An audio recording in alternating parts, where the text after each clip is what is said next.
To all the families who love so deeply the miners we've lost.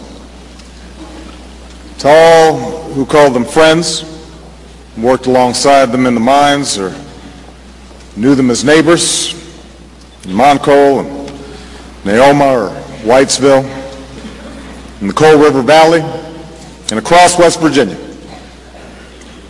Let me begin by saying that we have been mourning with you throughout these difficult days. Our hearts have been aching with you. We keep our thoughts with the survivors who are recovering and resting at the hospital and at the homes. We are thankful for the rescue teams, but our hearts ache alongside you. We're here to memorialize 29 Americans.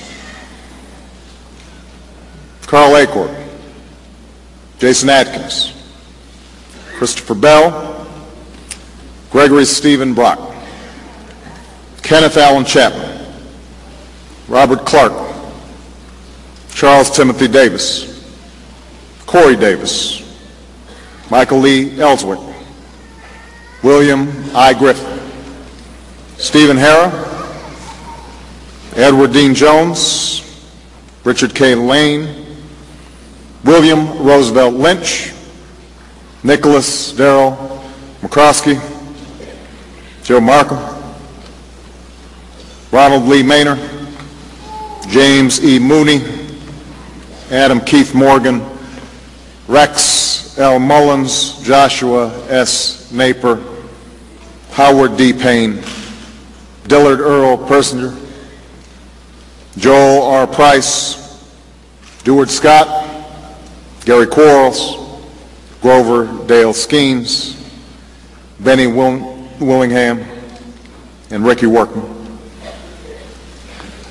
Nothing I, or the Vice President, or the Governor, none of the speakers here today, nothing we say can fill the hole they leave in your hearts, or the absence that they leave in your lives. If any comfort can be found, it can perhaps be found by seeking the face of God, who quiets our troubled minds, a God who mends our broken hearts, a God who eases our mourning souls.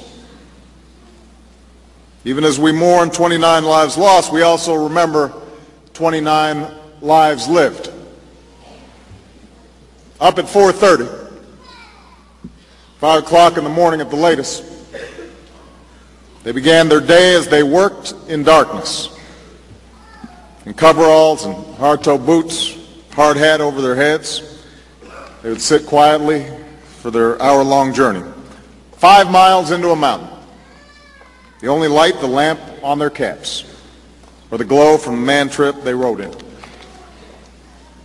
Day after day, they would burrow into the coal, the fruits of their labor, what so often we take for granted, the electricity that lights up a convention center, that lights up our church or our home, our school, our office, the energy that powers our country, the energy that powers the world.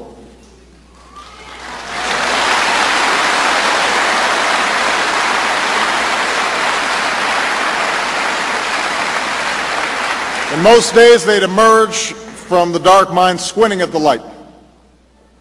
Most days they'd emerge sweaty and dirty and dusted from coal.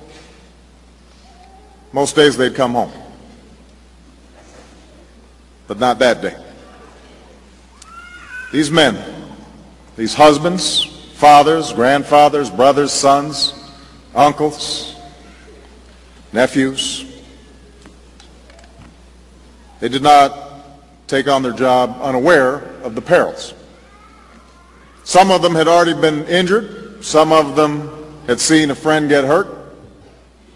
So they understood there were risks.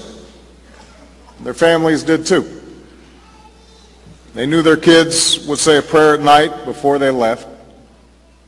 They knew their wives would wait for a call when their shift ended, saying everything was okay.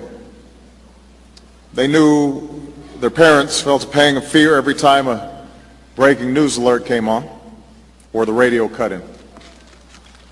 But they left for the mines anyway, some having waited all their lives to be miners, having longed to follow in the footsteps of their fathers and their grandfathers, and yet none of them did it for themselves alone.